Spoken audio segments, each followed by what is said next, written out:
말씀은 출애굽기 28장 6절에서 10절의 말씀입니다. 구약성경 124페이지 출애굽기 28장 6절에서 10절까지 봉독해 드립니다.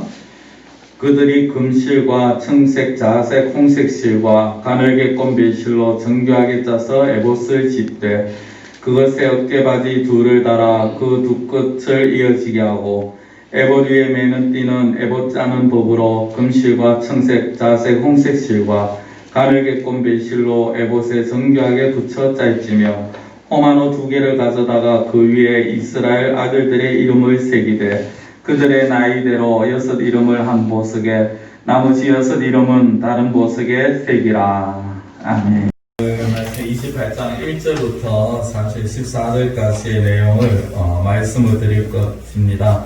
28장은요, 제사장의 옷입니다. 제사장의 옷이고요. 15절부터는 그 제사장이 가슴에 있는 판결 흉패에 대해서, 그리고 또 이제 31절부터는 그 다른 이제 장식들에 관해서 그렇게 말씀을 그렇게 하고 있습니다.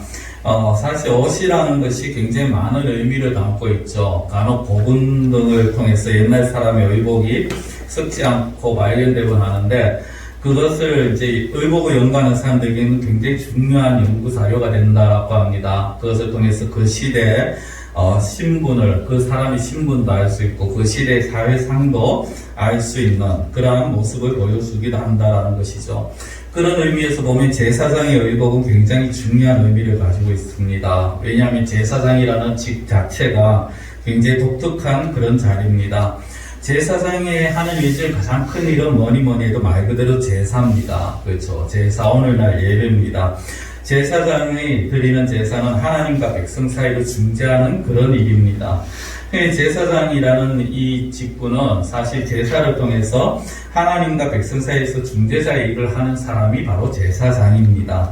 일을 하는 제사장의 의복을 누가 디자인했느냐 하는 문제입니다. 오늘 본문 그것을 이제 다루고 있습니다. 하나님께서 이 제사장의 의복을 만들게 하셨죠. 디자인을 하셨습니다. 사실 어느 사회든지 제사장, 또 다른 말로 뭐 사제라고 불려지는 사람들이 존재했습니다. 그렇죠. 가톨릭도 신부, 그리고 추기경이 그렇게 그런 의미입니다. 그런 사람들은 그 제사장, 사제 그런 사람들은 나름대로 의복이 있습니다. 불교 같은 경우에도 또 다른 기타 종교에도 보면은 제사장들만의 의복이 있습니다. 기독교는 없느냐? 기독교도 있죠. 기독교도 이제 우리 교단 같은 경우에는 통상적으로는 절기 때 아니면 성례식 때 주로 입지만은 주일마다 가운을 걸치는 곳도 있고요. 또 다른 교단 같은 경우에는 매 주마다 가운을 걸치고 그래 하기도 합니다. 구세군 같은 경우에는 정복이라고 불려지는 군복 같은 옷을 또 입고 그렇게 앞에서 진례를 하기도 합니다. 이 제사장들, 아니 또 다른 말로 사제들, 이런 사람들의 의복은 특별한 의미가 있습니다. 그래서 각 종교마다요, 그 의복을 만드는 사람들이 아무 의미를 없이, 생각 없이 하는 것이 아니라 그 의미를 부여하면서 의복을 만듭니다. 이 기독교의 제사장은 그렇지 않다라는 겁니다. 사람이 어떤 옷에다가 어떤 의미를 두기 위해서 만든 것이 아니라 하나님께서 직접 이렇게 저렇게 만들어라 라고 디자인을 하셨다라는 것입니다. 이런 제사장의 옷은요, 타 종교의 제사장들이 입는 옷과는 좀 색감부터 차이가 납니다. 보통 사제들 어떤 제사장들 하면요, 흔히 가장 쉽게 생각하시는 게 절에 가서 보시는 옷이나 아니면은 가톨릭의 신부들이 입는 옷을 보면 회색, 검은색 이런 종류의 옷을 그렇게 입습니다. 그런 어떤 그런 색깔의 옷을 입을 때 뭔가 좀 진지하고 그리고 신성한 그런 느낌이 든다라는 겁니다. 쉽게 이렇게 생각해 볼 수 있죠. 제가 만약에 여기에 하얗거나 아닌 자주색 화려한 그런 양복에 화려한 넥타이를 메고 그렇게 강단에 선다면은 그렇게 좀 사람이 진중해 보이지도 아니하고 굉장히 이상하게 그렇게 보일 겁니다. 그런데 하나님께서 디자인하신 이 제사장의 옷은요, 그렇게 어떻게 보면은 좀 무거워 보이지도, 그리고 진지해 보이지도, 점잖해 보이지도 않습니다. 신성해 보이지 않는 그 아주 화려한 그런 옷입니다. 하나님께서 제사장이 입는 옷에 먼저 어떤 색의 실을 사용해야 하는가를 정해 주십니다. 사진을 하나 좀 보여드릴 텐데요. 제일 가에 흰색이 일반 제사장입니다. 일반인, 이제 앞에서 성막들에서 주로 제사를, 짐승을 잡고, 그 다음 제단에 제사를 드리는 일반 제사장이고요. 그 옆에 두 명이 화려하게 이제 파란색 옷에 밑에 앞치마 비슷하게 이제 있는 저 사람이 대제사장입니다. 오늘 저 대제사장의 옷을 우리가 좀 말씀을 드릴 겁니다. 하나는 앞면이고요. 한쪽은 뒷면에 옷입니다. 하나님은 대제사장의 옷을 화려하게 지으라고 하십니다. 우리가 읽진 않았습니다만 2절에 보시면은 네 형 아론을 위하여 거룩한 옷을 지어 영화롭고 아름답게 할지니라고 합니다. 아론은 초대 대제사장이죠. 그 대제사장을 위해서 거룩한 옷을 짓는데 영화롭고 아름답게 하라는 겁니다. 그리고 그들이 쓸 실에 대해서 5절에 이렇게 말씀을 합니다. 그들이 쓸 것은 금실과 청색, 자색, 홍색 실과 가늘게 꼰 배실이니라라고 말합니다. 여기에 금실, 그리고 청색, 자색, 홍색 실은요, 당시 가장 아름답고 화려한 그러한 색깔이라고 그렇게 말들을 합니다. 사람들은 가장 아름다운 옷을 입은 사람에게 관심을 가지게 되어 있습니다. 하나님께서 제사장의 옷을 아름답고 화려하게 만드신 것은 이 제사장의 직분을 드러내기 위해서죠. 제사장 가운데서도 특히 대제사장의 직분은 모든 이스라엘을 대표하여서 하나님 앞에 나아가는 직분이었습니다. 그만큼 영광스러운 직분이었고 그것을 보여주시기 위해서, 알게 하시기 위해서 하나님께서 화려하게 옷을 짓도록 하셨습니다. 이 초대 대제사장이 누구냐? 앞서 말씀드린 것처럼 아론입니다. 모세의 형입니다. 아론이 이스라엘 앞에 대제사장의 의복을 입고 나타나는 날, 이스라엘 백성이 죄를 대속하기 위해서 하나님 앞에 나아가는 대속죄일입니다. 그 날은요, 아론은 일반 이스라엘 민족을 위해서 짐승을 잡고 하나님 앞에 나아갑니다. 이스라엘 민족은 이 아론의 제사장 의복을 보면서요, 하나님의 은혜와 영광을 기대했을 것입니다. 그리고 대제사장의 아름다운 옷을 보면서, 저렇게 아름답게, 저렇게 영광스럽게 하나님께서 우리에게 은혜를 베풀어 주실 것이라는 그런 기대를 했을 것입니다. 이 대제사장의 옷 중에서 가장 중요한 것이 바로 에봇입니다. 좀 더 중요하게 정확하게 말씀드리면 에봇의 어깨띠입니다. 자, 에봇이 무엇이냐? 사진을 한번 보시면요, 아까 우리 그 대제사장의 옷 중에서 앞치마처럼 생겼는 옷이 있습니다. 그것이 바로 지금 제가 중간에 까만색으로 원을 칠했는 부분이 바로 에봇입니다. 근데 그리고 그 원 위에 가슴팍에 보면은 우리가 다음 주에 볼 판결 흉패가 있고요. 그리고 그 위에 보면 오늘 사실 우리가 보아야 되는 것인데, 나중에 다시 한번 사진을 보여드리겠습니다만은, 그 어깨에 보면은 보석이 달려 있습니다. 어깨 쪽에. 군인들 간혹 보면은 어깨에 이제 계급 같은 것이 붙어 있듯이 보석이 달려 있습니다. 이 에봇의 의미는요, 숨긴다라는 그런 의미를 가지고 있습니다. 제가 정말 중요한 것은 앞서 에봇의 어깨띠라고 말씀을 드렸습니다. 어깨띠가 뭐가 그래 중요한가라고 생각할 수 있는데요. 이 에봇의 어깨띠에 큰 의미가 있습니다.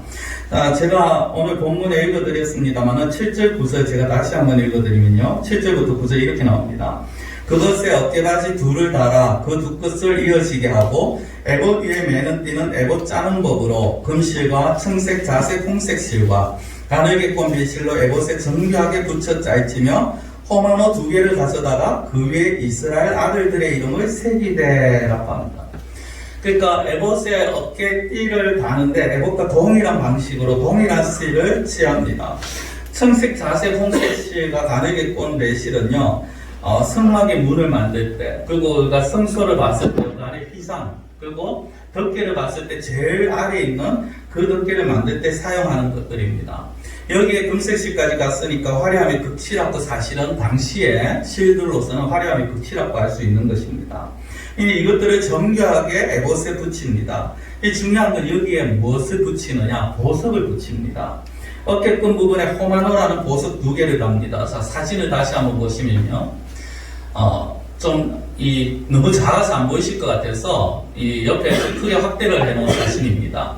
작은 보석 2개가 어깨에 견장처럼 달려 있습니다. 그리고 여기에는 무엇이 있느냐 하면, 한 사람, 한쪽에 6지파씩, 그 6지파에 그 이름들이, 히브리어로 이름들이 다 새겨져 있습니다. 그래서 양쪽에 이제 총 12개의 지파 이름이 새겨집니다. 대제사장은 어깨에 12지파를 메고 하나님 앞에 나아간다라는 것입니다. 12지파를 하나님 손에 드리는 것이죠. 이사야가 이 부분을 이렇게 표현합니다. 이사야 9장 6절에 보면 이는 한 아기가 우리에게 낳고 한 아들을 우리에게 주신 바 되었는데 그의 어깨에는 정사를 메었고 라고 그렇게 말씀을 합니다. 정사를 메었다. 예수 그리스도에 대한 예언의 말씀인데요. 정사를 메었다라는 것은 통치, 지배를 의미합니다. 즉 예수님께서 이스라엘 백성들을 통치하시는, 지배하시는 힘을, 능력, 권력을 하나님으로부터 받고 나갔다라는 것입니다. 예수님의 어깨에 이스라엘의 운명이 걸렸다라는 거죠. 마찬가지입니다. 대제사장이 이스라엘의 대표입니다. 혼자만 하나님의 통치를 받는 것이 아니라 이스라엘 모든 지파가 하나님의 통치를 받는 것입니다. 성도는 예수 그리스도의 어깨에 정사가 매였습니다. 이 말은요, 예수님이 아니고는 하나님 앞에 나아갈 수 없고 예수님이 아니고는 하나님의 은혜를 얻을 길이 없다라는 것입니다. 호마노 2개 안에 12지파의 이름이 새겨져 있다라고 말씀을 드렸습니다. 예수님 안에 있는 하나님이 택하신 백성들입니다. 예수님 택함받은 자들을 어깨에 메고 하나님 앞에 나아간다라는 것을 이 제사장의 옷을, 대제사장의 옷을 통해서 보여주시는 거죠. 근데 이 대제사장의 그 옷에 중요한 것은 모든 민족의 이름이 기록되어 있지 않습니다. 이스라엘 12지파의 이름만 기록되어 있다라는 것입니다. 하나님께 택함받은 민족만이라는 거죠. 다르게 말씀드리면 우리 역시 예수 그리스도를 통해서 12지파 안에 들어가야지만 되었다라는 것입니다. 예수님이 이 땅에서 사역하신 동안에 12제사를 부르셨죠. 12제사를 통해서 영적 이스라엘을 세워나가시는 것입니다. 12제사가 곧 12지파고요. 구약에서는 혈통적으로 12지파 안에 들어야 했다면 신약시대 오늘날은 예수 그리스도를 말미암아서 영적인 12지파 안에 들어가야 한다라는 것입니다. 성막에서 지성소는 1년에 단 한 번 대속죄일에 대제사장만 들어갈 수 있는 곳입니다. 그 대제사장 외에 누구도 마음대로 들어갈 수 없습니다. 심지어 대제사장조차도요, 자신을 거룩하게 하지 아니하고 죄를 행위하지 아니하고 들어가면 그 안에서 죽임을 당할 수밖에 없었습니다. 오직 어깨에 12지파를 맨 대제사장만이 하나님 앞에 나아갈 수가 있었다라는 것입니다. 그렇습니다. 우리가 아무나 하나님 앞에 나아올 수 있는 자들이 아닙니다. 세상에서 그냥 교회당을 출입하는 것은 누구나 할 수 있습니다. 아무나 할 수 있습니다. 그리스도 밖에 있는 자들도 교회당을 출입할 수 있습니다. 그러나 실제 하나님 앞에서 하나님의 은혜를 받을 수 있는 자들은 예수 그리스도를 통해서 가능하다라는 것입니다. 정사를 어깨에 메신 예수님 안에 있는 자만이 하나님 앞에 나아갈 수 있다라는 것입니다. 우리는 구약의 대제사장이라고 대제사장이 아니라 오늘날 우리에게 주어진, 우리에게 있는 대제사장을 붙들어야 합니다. 그 대제사장이 누구냐? 히브리서 8장 1절에 보시면요, 지금 우리가 하는 말의 요점은 이러한 대제사장이 우리에게 있다는 것이라. 그는 하늘에서 지극히 크신 이의 보좌 우편에 앉으셨으니 라고 합니다. 이러한 대제사장은 결국 누구냐? 바로 예수 그리스도를 말을 하는 것입니다. 일반 대제사장은 짐승을 잡아드렸지만 참된 대제사장 되신 예수님은 자기 몸을 들이셨고 그 예수님은 지금 하나님의 보좌 우편에서 앉아 계신다라는 것이죠. 하나님의 보좌는 어떤 곳입니까? 우리의 은혜가 주어지는 곳이고 우리의 기도가 응답되어지는 곳이고 우리를 위해서 중보의 역사가 이루어지는 곳입니다. 참된 대제사장 되신 예수님을 믿는 자들이 또한 이 땅에 살면서 제사장의 직분을 맡았다라는 것을 우리는 기억을 해야 합니다. 사도 베드로는 베드로전서 2장에서 성도들이 왕같은 제사장이다라고 말합니다. 왕같은 제사장이란 왕과 같은 권력을 가진 제사장이다라는 겁니다. 왕처럼 직접 다스리지는 않지만 동일한 권세 역할이 주어져 있다는 거죠. 우리가 하나님처럼 다스리지는 못하지만 하나님의 통치권을 인정하고 나아가고 우리 주변의 사람들을 어깨에 메고 우리가 나아가야 한다는 것입니다. 예수 그리스도께서 택한 자들을 어깨에 메고 나아갔듯이 오늘 본문처럼 말씀을 드린다면 대제사장이 12지파를 어깨에 메고 나아갔듯이 우리 역시 우리 주위의 사람들을 어깨에 메고 나아가야 하는 것입니다. 죽을 수밖에 없는 그들의 이름을 메고 하나님 앞에 구하는 자가 되어야 된다는 것입니다. 이를 잘못 이해하셔서 우리가 다른 사람들을 구원할 수 있다는 것이 아닙니다. 우리가 그들의 이름을 메고 그들을 메고 어깨에 메고 하나님 앞에 구하는 자가 되어야 된다는 겁니다. 우리가 어깨에 메고 나가야 할 사람이 누구입니까? 가족일 수도 있습니다. 친척일 수도 있겠죠. 주변에 아는 지인이나 같은 마을 주민일 수도 있습니다. 우리가 그들을 구원하지는 못합니다. 그러나 그들을 위해서 하나님의 긍휼을 구하는 제사장이 되어야 된다라는 것입니다. 누가 심판받은 자인지 우리는 알 수 없기 때문에 하나님의 무한하신 긍휼하심을 바라보면서 그들을 위해서 기도하는 자가 되어야 된다라는 것입니다. 말씀을 뵙겠습니다. 대제사장의 옷은요 굉장히 화려했습니다. 그 화려한 의복 가운데 가장 겉에 에봇을 입습니다. 그 에봇에는 12지파 이름이 새겨진 호마노가 어깨에 매어 있습니다. 대제사장은 하나님 앞에 나아갈 때 이 호마노를 어깨에 메고 나아갑니다. 대속죄일에 이스라엘 12지파의 모든 죄악을 하나님 앞에 속량하는데 그때 이 호마노를 맨 그 호마노가 달린 이 에봇을 입고 그렇게 하나님 앞에 나아간다는 것입니다. 그러나 구약에는 매년 해야 하는 불안한 제사였는 반면에 예수님께서 오셔서 완전한 제사를 드리셨죠. 예수님께서 정사를 매셨고요. 예수님 안에 들어간 자들이 영적인 12지파가 되어진 것입니다. 예수님 안에 있는 자들이 이제 하나님의 통치를 받는 하나님의 택함 받은 자가 되어졌다라는 것입니다. 더 나아가서 모든 성도들이 왕같은 제사장이라고 하셨습니다. 우리 역시 우리 주위에 있는 자들 그들을 하나님 앞으로 인도해야 할 책임이 있는 것입니다. 이 대제사장이 구약시대 대제사장이 12지파를 걸고 어깨에 메고 하나님 앞에 나아가서 그들을 위해서 제사를 드렸듯이 우리가 우리 주위에 있는 자들을 위해서 그들의 이름을 어깨에 메고 하나님 앞에 나아가서 하나님의 은혜를 구하고 하나님의 긍휼하심을 구하는 자가 되어야 할 것입니다. 기도드리겠습니다.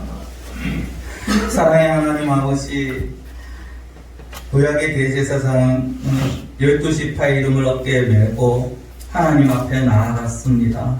그들의 죄를 위하여 속량하기 위하여서 하나님의 은혜를 얻고자 그렇게 어깨에 메고 나아갔고 예수님께서는 또한 정사를 어깨에 메셨다 하셨습니다.